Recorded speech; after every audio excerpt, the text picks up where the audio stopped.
Hello friends, good morning all of you. Welcome to Chandra institute. सारे बच्चे फटाफट आ जाएंगे, टाइम हो गया ना अपना। यस, हाँ 10 मिनट्स थोड़ा सा तुरंत क्लास होती है ना, तो 2-4 मिनट तो रेस्ट बनता है।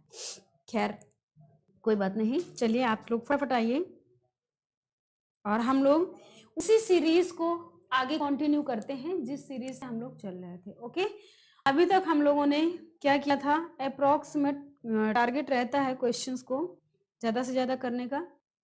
खैर टारगेट तो जो है ही वो है, लेकिन आपको सबसे बेहतर क्या है कि आपको क्या समझना है चीजों को, कि हम कितने अच्छे तरीके से कर सकते हैं।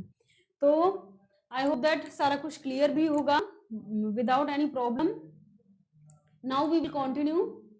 देखिए यहाँ पर आप जैसे फर्स्ट क्वेश्चन सीन कर रहे हो, क्या सीन कर रहे हो? यस, लिंक नहीं मिल रहा। Okay, 1 second.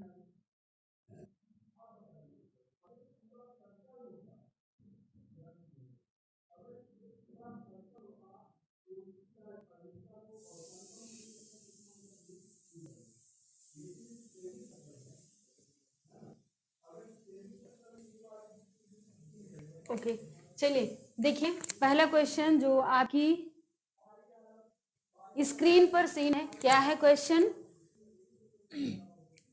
बड़ी आकृति के डिजाइन से बचें यदि आप, अब स्वयं अपने पर ही बात हो रही, देखो तुरंत वहां पर वैसी ही चीजें आ गई ना जैसा हम आपको पढ़ाते हैं, या हम जिस तरह से आपको समझाने का प्रयास करते हैं। कैसे समझाने का प्रयास करते हैं?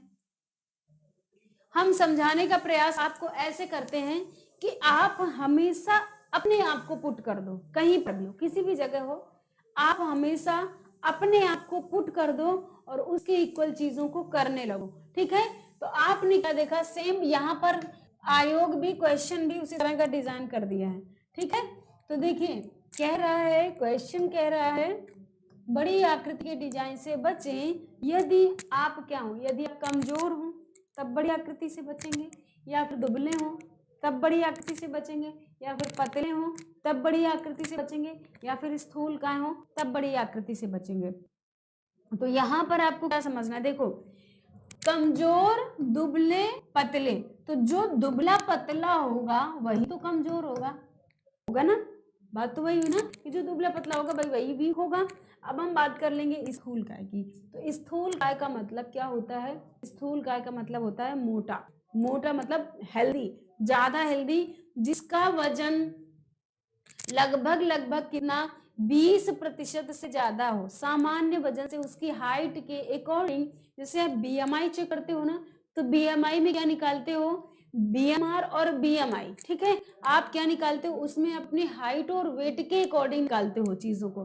तो हाइट के अकॉर्डिंग वेट होना, जैसे मान लीजिए बोला गया कि भाई देखो एक जो सामान्य वुमेन्स का वेट है वो 50 केजी होना चाहिए, तो एक रेशियो होता है। अब जरूरी नहीं है, तो एक सामान्य हाइट वुमेन्स की क्या मानी जाती है, 5.5। ठीक है, इस तरह से सामान्य मानी जाती है कि एक सामान्य, उसी के अकॉर्डिंग सारा कैलकुलेशन होता है, उसी के अकॉर्डिंग क्या होता है, सारा कैलकुलेशन होता है। और अब जरूरी नहीं है कि वहां पर अगर एक 4-4.5 फुट की लड़की है और उसका वजन अगर बोल दिया जाए कि भाई 50 किलो हो, तो वो तो मोटापे की श्रेणी में आ जाएगी ना, मोटापे की श्रेणी में। क्यों? क्योंकि वहां पर उसकी हाइट के अकॉर्डिंग उसका वेट मेजर किया जाएगा, उसकी हाइट के अकॉर्डिंग उसका वेट आकलन किया जाएगा। इसलिए क्या, स्थूल काय की श्रेणी में ऐसे लोग आ जाते हैं जिनका सामान्य वजन से 20% वजन ज्यादा हो जाता है, वो आपके स्थूल काय यानी मोटापा की श्रेणी में आ जाते हैं। ठीक है, समझ में आई बात? इसलिए इसका राइट ऑप्शन क्या होगा, option number D is the right option, स्थूल काय होंगे। ठीक है, समझ में आई बात कि क्या होगा इसका right option, option number D स्थूल काय। अच्छा, यहाँ पर जब हम पतले की बात करते हैं, ठीक है,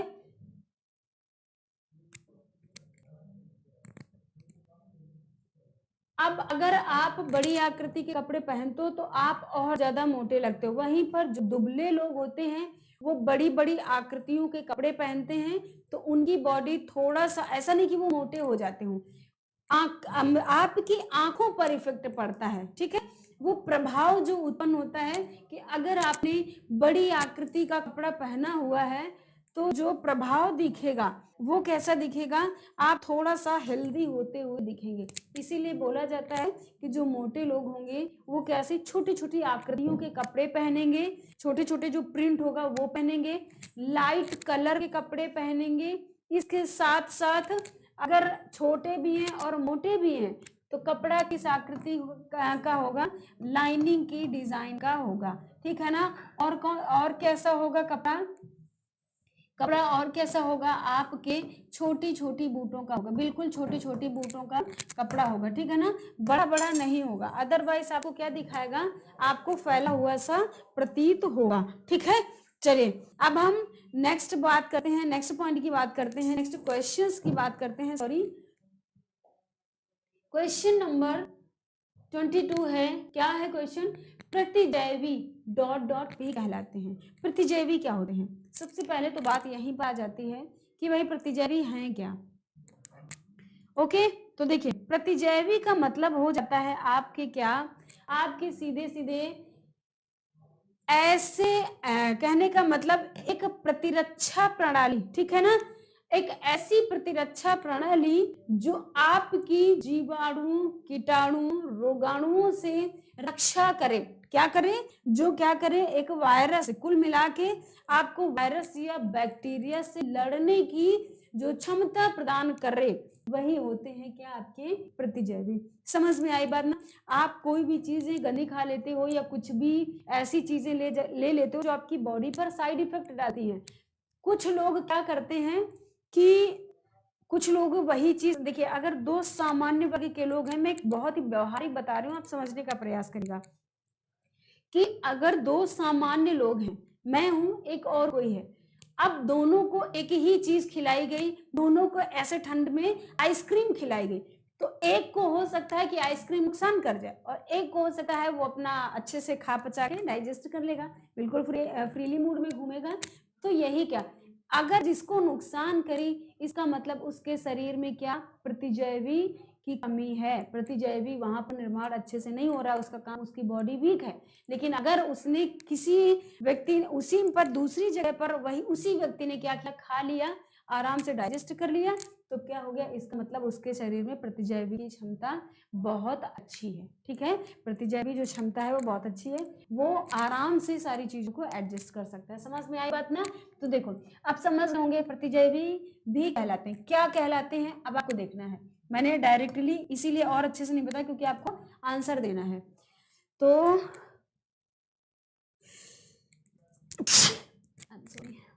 चलिए, पहला है आपका विषैला। आप लोग सोच रहे होंगे आइसक्रीम नाम लेते ही। चलिए, पहला है विषैला, दूसरा है वसा और तीसरा क्या है, इम्यूनोग्लोबिन्स और चौथा क्या है, कार्बोहाइड्रेट। तो बताइए कार्बोहाइड्रेट आपका क्या हो गया, कार्बोहाइड्रेट न्यूट्रिएंट्स हो गया, क्या हो गया, कार्बोहाइड्रेट क्या हो गया, न्यूट्रिएंट्स हो गया, न्यूट्रिएंट्स हो गया। आपका फैट भी क्या हो गया, आपका न्यूट्रिएंट्स यानी पोषक, न्यूट्रिएंट्स को ही बोलते हैं पोषक तत्व, ठीक है। ऐसे बच्चे जिनको इंग्लिश में थोड़ा सा प्रॉब्लम होती है, ठीक है, तो न्यूट्रिएंट्स को ही बोलते हैं पोषक तत्व, ठीक है। तो आपका कार्बोहाइड्रेट और वसा ये दोनों हो गए। विषैला तो आप समझ रहे हैं ना, जिसको जहर बोलते हो, विष बोलते हो। तो अब बताइए हमारे शरीर में अगर जहर या विष होगा तो क्या हमारी बॉडी जिंदा रह पाएगी? हम आपको यहाँ पर खड़े पढ़ा लेंगे, नहीं पढ़ा पाएंगे ना, तो इसका तो कोई मतलब ही नहीं है, ठीक है ना। अब हम क्या देखते हैं, बच्चा क्या, इम्यूनोग्लोबिन, इसलिए इसका राइट ऑप्शन क्या होगा, इम्यूनोग्लोबिन। देखिए जैसे ही इम्यूनोग्लोबिन की बात आती है, अब क्वेश्चन पर फोकस नहीं करना है आपको, हमारे पॉइंट पर फोकस करना है, व्हाट आई से, हम क्या कह रहे हैं आपको इस पर फोकस करना है। देखिए इम्यूनोग्लोबिन जो होते हैं ये हमारे ह्यूमन बॉडी में होते हैं, कहाँ पर होते हैं, ह्यूमन बॉडी में होते हैं। अब ह्यूमन बॉडी में भी तो भाई बहुत बड़ा हमारा शरीर है ना, जिसमें क्या है, कोशिकाएं हैं, ऊतक हैं, अग्नाशय है, अमाशय है, पैर है, यहाँ पे सारे बॉडी पार्ट्स हैं आपके, ठीक है ना, ब्रेन है। तो देखो ये पाए कहाँ पर जाते हैं, ह्यूमन बॉडी में, और ह्यूमन बॉडी में भी कहाँ पर आपके सेल्स और लिम्फोसाइट्स में पाए जाते हैं। कहाँ पर पाए जाते हैं, ह्यूमन बॉडी की जब हम बात करते हैं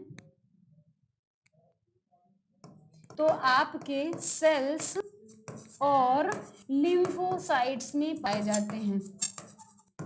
लिम्फो, ये पी है, लिम्फोसाइट्स में पाए जाते हैं क्या, इम्यूनोग्लोबिन्स। ओके, अब उसके बाद अब लिम्फोसाइट, सेल्स और लिम्फोसाइट्स में तो पाए जाते हैं, लेकिन सेल्स और लिम्फोसाइट्स की जो प्रोटीन होती है, समझ ध्यान सुनिएगा, सेल्स और लिम्फोसाइट्स की जो प्रोटीन होती है उसमें पाई जाती है, ठीक है ना, क्योंकि आपकी सेल्स में भी बहुत सारी चीजें हैं, लिम्फोसाइट में भी बहुत सारी चीजें हैं, तो पर्टिकुलर कहाँ पर, आपकी प्रोटीन पर, प्रोटीन में पाए जाएंगे आपके क्या, इम्यूनोग्लोबिन्स। क्योंकि नाम से ही पता चल रहा है, क्या नाम से पता चला है, ग्लोब्यूलिन्स।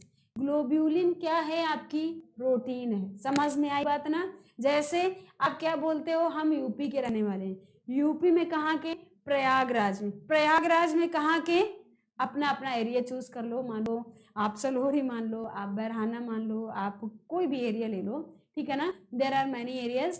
तो आपको इसी तरह से इसमें बॉडी में कहाँ पर, सेल्स और लिम्फोसाइट्स में, सेल्स और लिम्फोसाइट्स में कहाँ पर, प्रोटीन। ओके, ऐसे आपका चलता है क्या, ये इस तरह से आपका चलता है स्टेप्स। ओके, तो समझ में आई बात ना कि कैसे कैसे हम लोगों को देखना होता है। तो चलिए अब हम आगे बात करेंगे, आगे किसकी बात करेंगे, देखो दूसरी चीज होता क्या है कि ये 5 प्रकार का हो जाता है। खैर देखिए, ये आपका 5 प्रकार से पाया जाता है। कौन कौन सा 5 प्रकार का होता है, आपका M, G, A,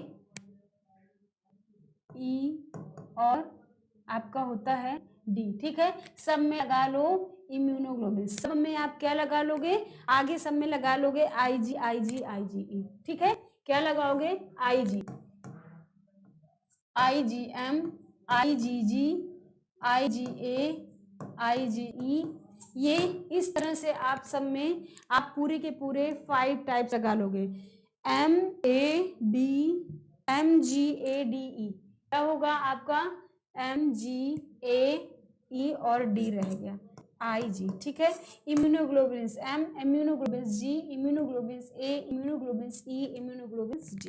ओके, इसकी डिटेलिंग हम यहाँ पर नहीं करेंगे, बिकॉज यहाँ पर पूरा का पूरा चैप्टर इंक्लूड हो जाता है। ओके, सो इसका राइट ऑप्शन क्या होगा, ऑप्शन नंबर C। समझ में आया बात। चलिए नेक्स्ट क्वेश्चन हम मूव करेंगे, देखते हैं। भ्रूण में पहले नितंब आना, नितंब का मतलब, ठीक है, भ्रूण में पहले नितंब आना, उसके बाद टांगे और बाहें, अंत में सिर आना, यह स्थिति है। ये क्या स्थिति है, आपका CD से रिलेटेड क्वेश्चन है, होम साइंस की CD, ठीक है, ना कि आपकी टेट और सीटेट की CD। इसमें आप पढ़ते क्या हो, प्रसव पढ़ते हो। प्रसव का मतलब होता है, समझ रहे हो ना, प्रसव मतलब डिलीवरी, ठीक है। तो कहने का मतलब जो बच्चा जन्म लेता है, अगर उसका पहले नितंब आ गया, उसके बाद टांगे आए और फिर उसके बाद सिर आए, तो ये कौन सा प्रसव होगा। आप प्रसव के प्रकार कितने पढ़ते हो, 5 प्रकार के पढ़ते हो। अब यहाँ पर आप देखना है क्या होगा, ऑप्शन नंबर A ब्रीच जन्म, दूसरा उपकरण, तीसरा प्राकृतिक और चौथा तुरंत जन्म। तो बताइए इसका राइट ऑप्शन क्या होगा, इसका right option option number A होगा, ब्रीच प्रसव। इसको बोलते हैं, ब्रीच प्रसव को ही उल्टा प्रसव बोलते हैं। मतलब कि जैसे बोलते हैं ना, बच्चा उल्टा जन्म ले रहा है, तो ये बहुत ही खतरनाक स्थिति होती है। इसमें दोनों को ही खतरा रहता है, माँ और बच्चे दोनों, मतलब जच्चा और बच्चा दोनों को ही प्रॉब्लम रहती है। क्यों, क्योंकि यहाँ पर पूरा धड़ तो इजिली निकल आता है, लेकिन जो नेक का पार्ट होता है वो क्या होता है, फंस जाता है ना। तो बच्चे को दम घुटन भी होने लगता है, उसको थोड़ा सांस लेने में ना दिक्कत होती है। कहने का मतलब ये बहुत ही खतरनाक पोजीशन होती है उल्टा प्रसव। उसके बाद हम बात करते हैं उपकरण जन्म। उपकरण जन्म में क्या होता है कि जब हम बात करते हैं खासकर उपकरण, यानी कि औजार जिसको बोलते हैं, क्या बोलते हैं, औजार, औजार, या इंग्लिश में आप बोलते हो इंस्ट्रूमेंटल, ठीक है, इंस्ट्रूमेंट, ओके, इंस्ट्रूमेंट आप जब बोलते हो, एक सेकंड, इंस्ट्रूमेंट में क्या होता है, टेलीग्राम, ठीक है। तो उपकरण में क्या होता है, यहाँ पर सिजेरियन अलग होता है, बहुत लोग इसी को समझ लेते हो क्या कि सिजेरियन, तो ये सिजेरियन नहीं होता है, यहाँ पर ऑपरेशन नहीं किया जाता है, यहाँ पर प्रयोग किया जाता है, यहाँ पर प्रयोग किया जाता है औजारों का, उपकरणों का, कि इन केस कभी कुछ प्रॉब्लम होती है तो थोड़ा बहुत उसको औजारों का प्रयोग करके रास्ते को काट दिया जाता है और बेबी का जन्म कराया जाता है, ठीक है ना। अब देखिए यहाँ पर प्राकृतिक जन्म, तुरंत जन्म, ये दोनों एक ही है, कैसा है, दोनों का दोनों आपका एक ही है, ओके, दोनों ही आपके एक ही होते हैं। अब दोनों एक ही होते हैं, कौन कौन से, प्राकृतिक और तुरंत जन्म, जिसको बोला जाता है स्पॉन्टेनियस, क्या बोलते हैं, स्पॉन्टेनियस, स्पॉन्टेनियस प्रसव, ये बोलते हैं, ठीक है। अब हम जैसे ही इसकी बात करते हैं स्पॉन्टेनियस की, तो इसमें खासकर इसको नॉर्मल डिलीवरी बोला जाता है, जिसमें किसी भी इंस्ट्रूमेंट की कुछ भी ऐसी जरूरत नहीं पड़ती। इसके बाद एक आता है आपका चीड़-फाड़ प्रसव, ठीक है, कौन सा आता है, चीड़-फाड़ प्रसव, इसको बोलते हैं क्या, सिजेरियन, मतलब इसमें ऑपरेशन किया जाता है। और एक होता है आड़ा जन्म, जिसको बोलते हैं ट्रांसवर्स, क्या बोलते हैं, आड़ा जन्म, जिसको बोलते हैं ट्रांसवर्स, ठीक है, मतलब बच्चा तिरछा हो जाता है जन्म के समय। समझ में आई बात ना, इसलिए इसका राइट ऑप्शन क्या होगा, ऑप्शन नंबर ए, ब्रीच जन्म, ठीक है। नेक्स्ट क्वेश्चन हम देखते हैं, क्वेश्चन नंबर 24। 24 क्वेश्चन में क्या है, 24 क्वेश्चन में डॉट डॉट शब्द रेशम और ऊन की भराई के लिए प्रयुक्त होता है, शब्द रेशम और ऊन की भराई के लिए प्रयुक्त होता है। ऑप्शन नंबर ए है नेपिंग, ऑप्शन नंबर बी है वेटिंग, ऑप्शन नंबर सी है मोयरिंग, ऑप्शन नंबर डी है ग्लेजिंग। तो देखिए जो इसमें रेशम और ऊन की बात की जा रही है, किसकी बात की जा रही है, भराई की बात की जा रही है, भराई की बात की जा रही है। तो ऊन और रेशम की भराई के लिए हम स्पेशल किसका प्रयोग करते हैं, वेटनिंग प्रोसेस का करते हैं, ठीक है। वेटनिंग प्रोसेस में हम करते हैं, और वेटिंग प्रोसेस में क्या किया जाता है कि इसमें हम स्टेनिक क्लोराइड का प्रयोग करते हैं, किसका प्रयोग करते हैं, स्टेनिक क्लोराइड का प्रयोग करते हैं। और इसकी प्रोसेस हम जब कपड़े में रंगाई करते हैं तभी हम इसका प्रयोग कर लेते हैं, ठीक है ना, तभी हम मतलब वेटिंग प्रोसेस कर लेते हैं रंगाई प्रक्रिया के समय, ठीक है। तो ये स्पेशल हमारा ऊन और रेशम के और ऊन के लिए होता है। नेपिंग क्या होता है, नेपिंग आपका होता है वस्त्र की सतह पर रोए उठाना, और जो मोयरिंग होता है वस्त्र पर लहरदार नमूने अंकित करना, और ग्लेजिंग होता है आपका खास करके चमक उत्पन्न की जाती है ग्लेजिंग में, किसमें, स्टार्च की फिनिश के थ्रू क्या किया जाता है, स्टार्च को लगा करके हम वस्त्र पर चमक लाते हैं, वही कहलाता है आपका क्या, ग्लेजिंग परिशुद्धता। ओके, ठीक है, समझ में आई बात ना कि क्या है आपका। चलिए नेक्स्ट हम पॉइंट की बात करते हैं, नेक्स्ट पॉइंट की हम बात करते हैं, इसमें क्या देखते हैं, रेशम के कपड़े पर कौन सी परिसज्जा उपयोग की जाती है। नेक्स्ट क्वेश्चन है, रेशम के कपड़े पर कौन सी परिसज्जा प्रयुक्त की जाती है। ऑप्शन नंबर ए है कार्बोनाइजिंग, ऑप्शन नंबर बी है weighting, option number C sanforizing, option number D tendering. देखिए रेशम के कपड़े पर विशेष परिसज्जा, अभी हम लोगों ने क्या पढ़ा कि रेशम के किस में हम भराई का प्रोसेस करते हैं, तब हमने वेटिंग पढ़ा था। यहाँ पर भी आपका आंसर क्या है, वेटनिंग है। तो स्पेशल जो वेटनिंग प्रोसेस की जाती है वो किस पर की जाती है, स्पेशली आपके रेशम के कपड़े पर की जाती है, ठीक है। ओके, अब हम बात करते हैं कार्बोनाइजिंग। कार्बोनाइजिंग क्या है, वेटनिंग तो हम पहले ही समझ लिए थे, कार्बोनाइजिंग में देख लेते हैं कि कार्बोनाइजिंग में क्या होता है। कार्बोनाइजिंग में खासकर हम वनस्पतिक अशुद्धियों को हटाने के लिए प्रयोग करते हैं क्या, कार्बोनाइजिंग, ठीक है। कार्बोनाइजिंग प्रोसेस करते हैं कि अगर वस्त्र में कोई भी अशुद्धियां हैं तो हम उनकी अशुद्धियों को हटाते हैं, किसके थ्रू, कार्बोनाइजिंग के थ्रू। कार्बोनाइजिंग क्या है, आपका एक रासायनिक प्रक्रिया है, क्या है, रासायनिक प्रक्रिया है, रासायनिक प्रक्रिया है, ठीक है। कार्बोनाइजिंग आपका रासायनिक प्रक्रिया है। इसमें क्या होता है, सल्फ्यूरिक, हाइड्रोक्लोरिक और एल्युमिनियम, ठीक है, सल्फ्यूरिक और हाइड्रोक्लोरिक जैसे रसायनों का प्रयोग करते हैं। सल्फ्यूरिक व हाइड्रोक्लोरिक। आज मुझे लगता है टेलीग्राम पर लिंक नहीं पड़ा, इसलिए बच्चों को वीडियोस नहीं मिल पा रही है। मैं समझ सकती हूँ उस प्रॉब्लम को, ठीक है। तो अभी भी शायद नहीं पड़ा है टेलीग्राम में लिंक, आप परेशान मत होइए, अभी टेलीग्राम में लिंक पड़ जाए तब देख लीजिएगा कुछ लोग।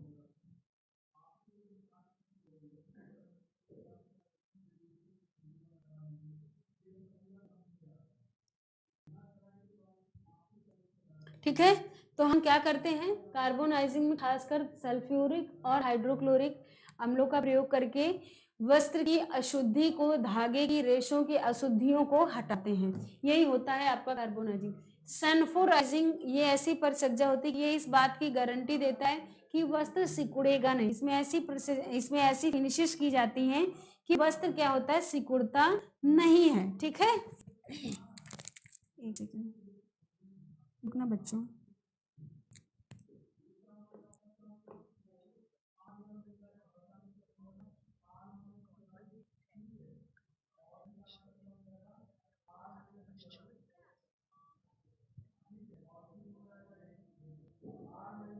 यस, सल्फ्यूराइजिंग आपको इस बात की गारंटी देता है कि वस्त्र जो है वो सिकुड़ेगा नहीं।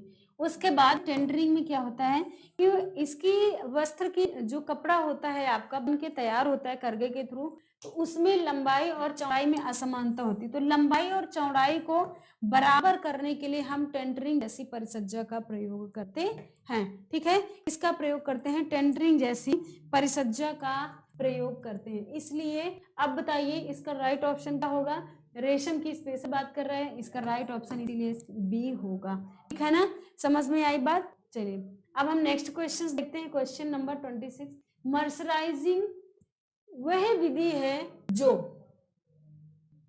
मर्सराइजिंग वह विधि है। अब मर्सराइजिंग क्या है बताइए भाई, क्या है मर्सराइजिंग? कपड़ों को रंगने में उपयोगी है, या मोररेंटिंग में उपयोगी है, या फिर कपड़े में इलास्टिसिटी लाती है? क्या है ये आपका मर्सराइजिंग?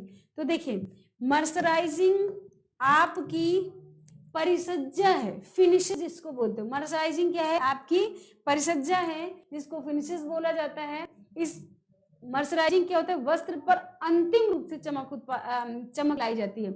मतलब फाइनली लास्ट स्टेज होता है मर्सराइजिंग का, जिसमें हम अंतिम रूप से कपड़े पर अगर चमक लाना होता है तो हम मर्सराइजिंग का प्रयोग करते हैं। ठीक है, दूसरी चीज इलास्टिसिटी। इलास्टिसिटी क्या होती है? इलास्टिसिटी वो होती है कि जैसे किसी भी कपड़े पर आपने क्या किया, उसको खींचा और खींच करके वो अपनी मूल आकृति में वापस आ जाए। कपड़ा क्या हो, अपने मूल आकृति में। मान लीजिए ये पेन है, ये इसकी क्या है, मूल आकृति है। ठीक है, मान लो ये अगर अब ये बढ़ेगा नहीं, अभी हम बता नहीं सकते इसमें, अभी बढ़ेगा नहीं। अगर यहाँ पर मान लीजिए हमने एक रबड़ लिया, तो रबड़ एक इतनी बड़ी हो, ठीक है। अब उस रबड़ को कपड़ों में डालने वाली रबड़ जिसको बोलते हो इलास्टिक, तो इतनी बड़ी हो। अब अगर हम उसको खींचेंगे तो खींच जाएगी ना, खींच करके बहुत बड़ी हो जाएगी। अब अगर उसको छोड़ देंगे तो फिर से इतनी बड़ी तो इतनी ही बड़ी आ जाएगी। तो मूल रूप में वापस आ जाना क्या कहलाता है, आपका इलास्टिसिटी होती है। ठीक है, कपड़े के रंगने में उपयोगी होता है। तो ये जो आपका मर्सराइजिंग है वो कपड़े के रंगने में उपयोगी नहीं होता है। ठीक है, और डंडिंग और मोर डंडिंग ये अलग होता है, ये भी आपका फिनिशेस नहीं होता। ये कलर की एक तरह से विधियां होती हैं। Ranjana Srivastava ma'am, fee paid है, क्लास दिख नहीं रहा है। बेटा क्लास, अगर आपको क्लास पर डे रेगुलर चल रही, आप सभी अपने भाई बहन से पूछे। आज मुझे लगता है बहुत, मतलब सारे लगभग स्टूडेंट आज प्रेजेंट थे, सबकी बेटा क्लास हो रही। और अगर आपको ऐसी प्रॉब्लम है तो आप बिल्कुल इंस्टीट्यूट से संपर्क कर सकते हैं, या अगर आप कहीं नियरेस्ट रहते हो, आसपास रहते हो, तो आप आ करके अपनी प्रॉब्लम सॉल्व, क्योंकि क्लास रेगुलर चल रही और सबके ऐप में चल रही है। ऐसा नहीं है कि किसी को प्रॉब्लम है, सबके ऐप में क्लासेस ओपन हो रही हैं। 2 दिन ये प्रॉब्लम रही है, तब तक तो मैं एक्सेप्ट करती हूँ। अगर बिफोर 2 डेज की बात है तो मैं उसको एक्सेप्ट करती हूँ। आज फिर से आप देखिए, आई थिंक कल से सारा कुछ बिल्कुल पूरा सिस्टमेटिक हो गया है। ठीक है ना, थोड़ा नेटवर्क इशू से न्यू बैच था, तो जो आपका अभी न्यू बैच स्टार्ट हुआ है, तो थोड़ा सा प्रॉब्लम शुरुआत में आ रही थी बच्चों, अब सारा कुछ मैनेज हो गया है। सो डोंट वरी, आप देख लीजिए और कॉल कर लीजिए, आपकी सारी प्रॉब्लम सॉल्व हो जाएगी। ओके, ठीक है। तो चलिए, हम यहाँ पर बात कर रहे थे मर्सराइजिंग क्या है। मर्सराइजिंग आपकी परिसज्जा है, फिनिशेस है, ठीक है। चलिए, अब हम बात करेंगे, देखिए मर्सराइजिंग जो आपका प्रोसेस होता है, ये इसका नाम मर्सराइजिंग क्यों पड़ा? क्योंकि जॉन मर्सर ने इनकी खोज की थी। किसने की थी? जॉन मर्सर ने इसकी खोज की थी, इस विधि की। जॉन मर्सर, इन्हीं के नाम, जब मर्सर जी ने किया था तो मर्सर के नाम पर ही पड़ गई परिसज्जा, क्या? मर्सराइजिंग परिसज्जा। मर्सराइजिंग परिसज्जा इन्होंने नाम भी दे दिया अपने ही नाम पर। कब की थी? 1853 में की थी। कब की थी? 1853 में की थी। होता क्या है, ये खासकर आपके कॉटन पर की जाती है, कॉटन पर चमक लाने हेतु की जाती है। इसको जब किया जाता है ना, तो इसके रेशे में सिकुड़न भी आती है, और जब सिकुड़न आती है तो रेशा कैसा हो जाता है, थोड़ा सा लगभग आपकी 20% तक मजबूती जो है, 20% तक मजबूती क्या हो जाती है, लगभग बढ़ जाती है, ठीक है ना। 20% तक मजबूती बढ़ जाती है इसमें आपके मर्सराइजिंग प्रोसेस करने पर, ठीक है। इसके बाद क्या होता है, इतनी चीज समझ में आई ना कि मर्सराइजिंग में क्या क्या होता है, किसने की थी और कब की थी खोज, ठीक है। चलिए, नेक्स्ट क्वेश्चन की ओर हम मूव करेंगे और देखेंगे कोरोनाइजिंग परिसज्जा किस रेशे पर उपयोग में लाई जाती है। तो देखिए, कोरोनाइजिंग परिसज्जा किस पर की, एक अभी आपने पढ़ा था कार्बोनाइजिंग, अब आपको मिल गया कोरोनाइजिंग।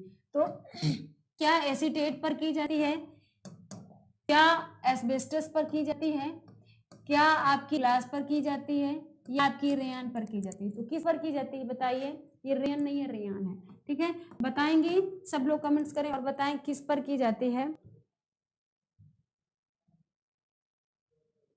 आप बेटा रितु यादव, इसी डिस्क्रिप्शन में आपको ओल्ड वीडियोस मिल जाएंगे। डिस्क्रिप्शन में आप जैसे नीचे करोगे आपकी सारी डिटेलिंग वीडियोस की मिल जाएगी, फिर धीरे धीरे सारे मिलते चले जाएंगे। ओके, चलिए, हम कोरोनाइजिंग की जैसे ही बात करते हैं, तो कोरोनाइजिंग स्पेशल आपकी ग्लास रेशे पर की जाती है, ठीक है ना, ग्लास रेशे पर की जाती है, और एसीटेट पर नहीं की जाती है, एस्बेस्टस पर नहीं की जाती है, क्योंकि एस्बेस्टस में आपका पूरा का पूरा धातु आ जाता है, और धातु मेटल पर भी ये ग्लास भी आपका उसी पर आता है, कांच पर, धातु पर। लेकिन आपका स्पेशल है कि कोरोनाइजिंग किस पर किया जाता है, ग्लास रेशे पर किया जाता है, ठीक है। तो इसलिए इसका राइट ऑप्शन क्या होगा, option number C is the right option, coronizing process, ठीक। चलिए, नेक्स्ट हम बात करते हैं कपड़े की चमक व ताकत को बढ़ाने के लिए कास्टिक सोडा प्रयोग में लाया जाता है। बताइए, कपड़े की चमक व ताकत बढ़ाने के कास्टिक सोडा प्रयोग में लाया जाता है, तो किस में किया जाता है ऐसा, बताएं भाई, सब लोग कमेंट्स करके बताएंगे।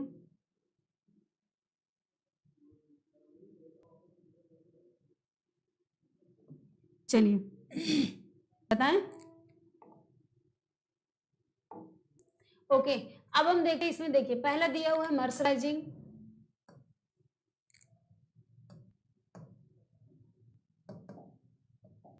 पहला दिया हुआ है मर्सराइजिंग।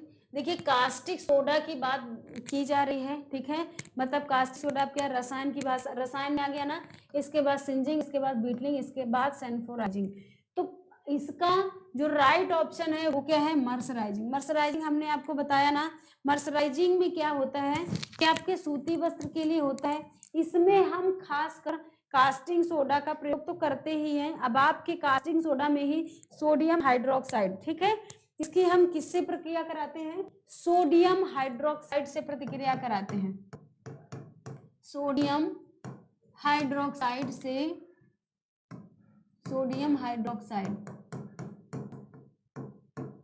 इसके लिए करते हैं, चमक लाने के लिए, कपड़े में चमक लाने हेतु, ठीक है।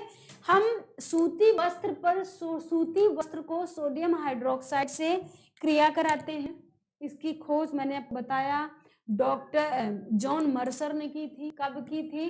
1853 में की थी। इन्हीं मर्सर के नाम पर मर्सराइजिंग नाम दिया गया था।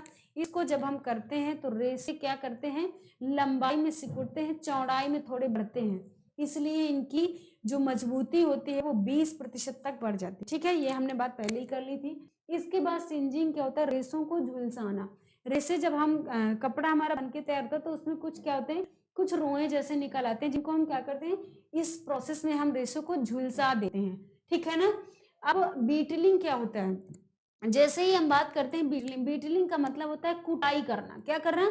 कुटाई करना। तो जब आपके रेशे मोटाई उसमें होते हैं तब हम क्या करते हैं, उनको बुनने के बाद हम उन पर कुटाई कर देते हैं, जिससे रेशे क्या हो जाते हैं, आपस में चिपक जाते हैं और थोड़े चपटा प्रभाव उन पर दिखने लगता है। जो सतह होती है वो गोल न दिख के कैसा दिखने लगता है, चपटा प्रभाव दिखने लगता है। और सैनफोराइजिंग, जैसे मैंने पहले बताया कि सैनफोराइजिंग आपका इस बात की गारंटी देता है कि वस्त्र सिकुड़ेगा नहीं। ठीक है, तो समझ में आई बात ना। इसका राइट ऑप्शन क्या होगा, ऑप्शन नंबर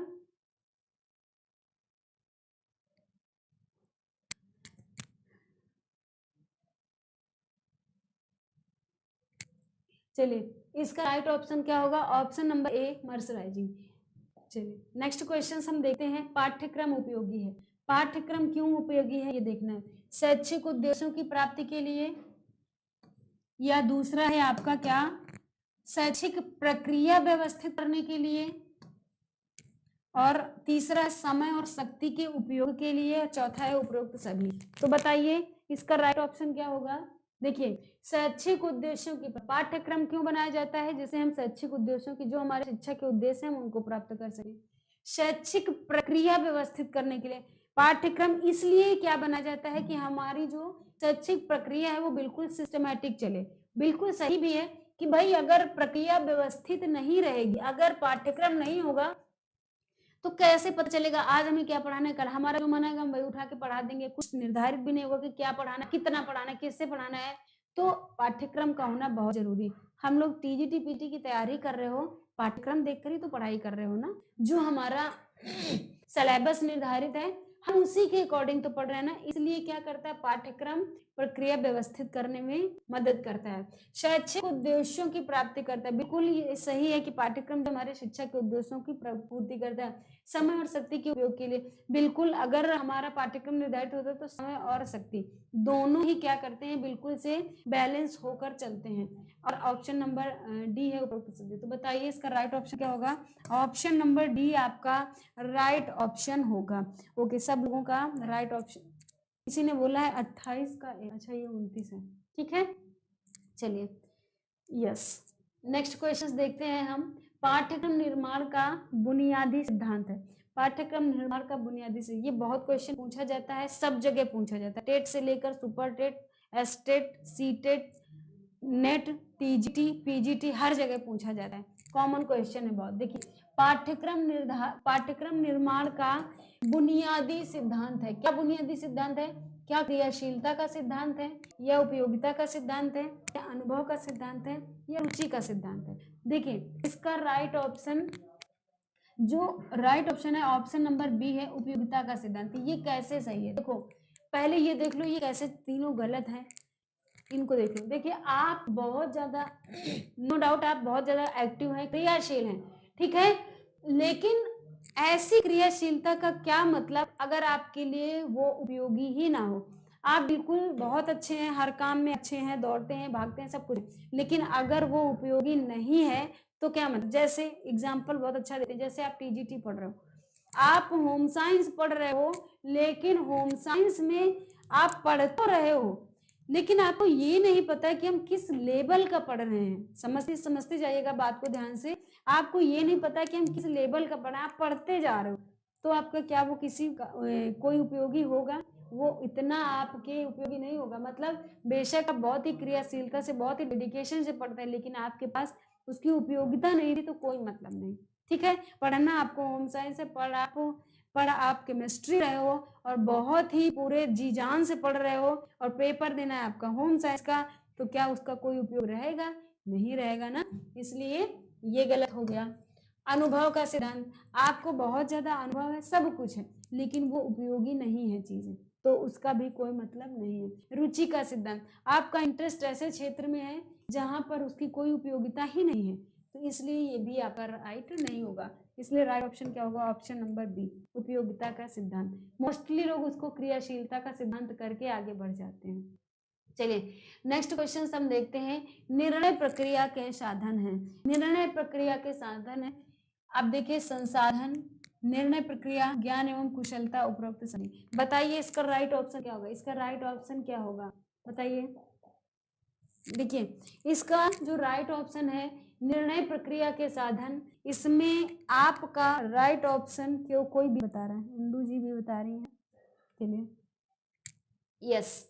हम देखते हैं निर्णय प्रक्रिया के साधन में जब हम बात करते हैं तो आपको क्या देखना है, इसमें आपका राइट ऑप्शन जाएगा ऑप्शन नंबर डी, उपरोक्त सब्जी। कैसे जाएगा ये समझिए। संसाधन की देखिए जब हम बात करते हैं निर्णय प्रक्रिया में, जब हम अपने होम मैनेजमेंट में संसाधन पढ़ते हैं तो कितने प्रकार के? दो पढ़ते हैं, एक होता है भौतिक और एक होता है आपका कौन सा, सॉरी, जब हम संसाधन की बात करते हैं तो एक होता है मानवीय और एक होता है अमानवीय। ठीक है, मानवीय संसाधन में आपके ऐसी चीजें आती हैं जो व्यक्ति के अंदर निहित हैं।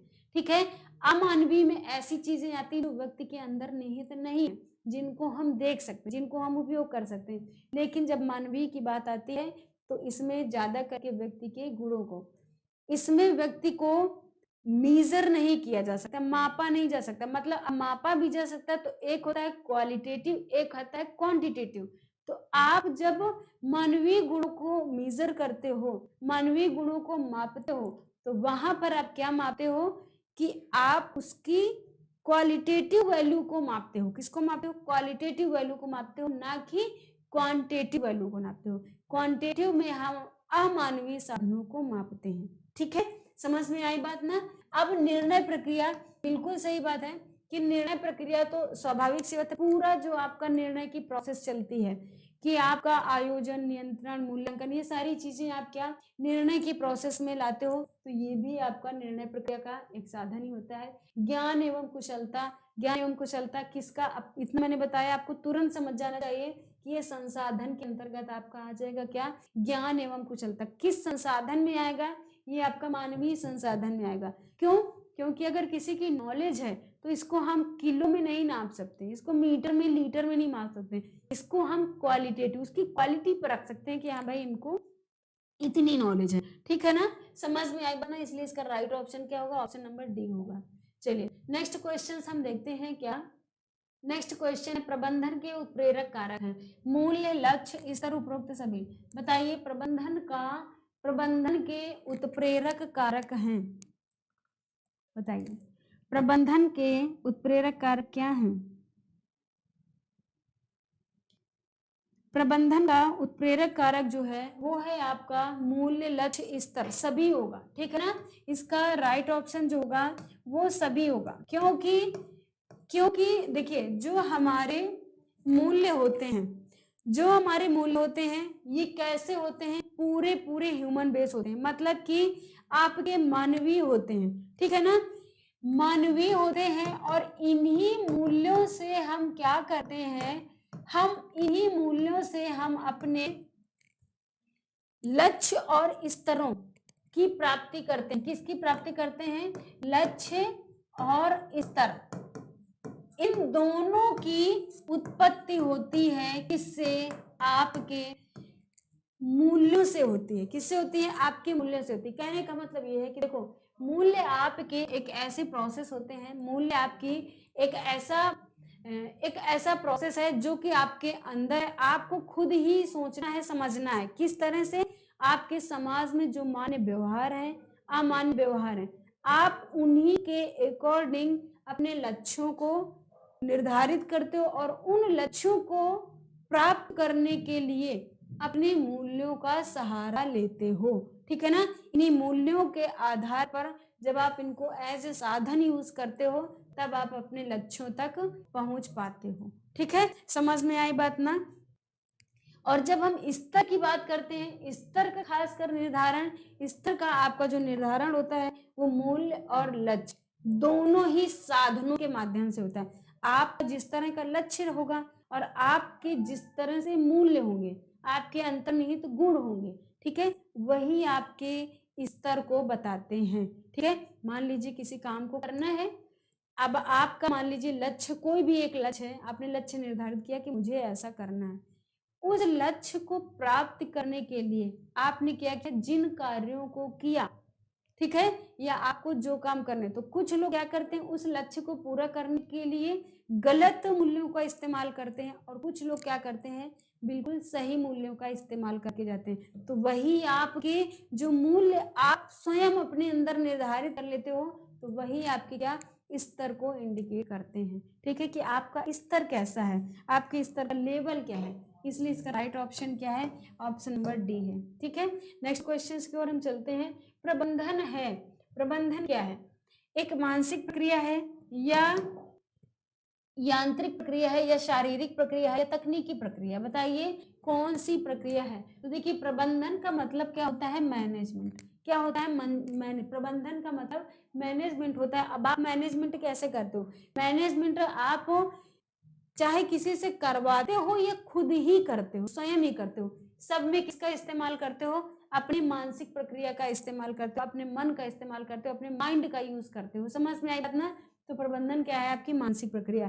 प्रबंधन कोई आपकी मशीन नहीं करती है कि आप घर में आए, वो बात एक अलग है। टेक्नोलॉजी है कि आप क्या कर देते हो, जैसे रोबोट में क्या है कि आप सारी चीजें फिक्स कर देते हो, और वो अपने टाइमर उसमें सारा सेट होता है, वो अपने अकॉर्डिंग काम करता रहता है। लेकिन उसमें आपको करना पड़ता है। आपने किसका, अपने माइंड का यूज किया ना। उस रोबोट को बनाने में भी माइंड का यूज हुआ, तभी वो बन के यार, अपने मन से उत्पत्ति नहीं होगी उसकी। ठीक है, तो समझ गए।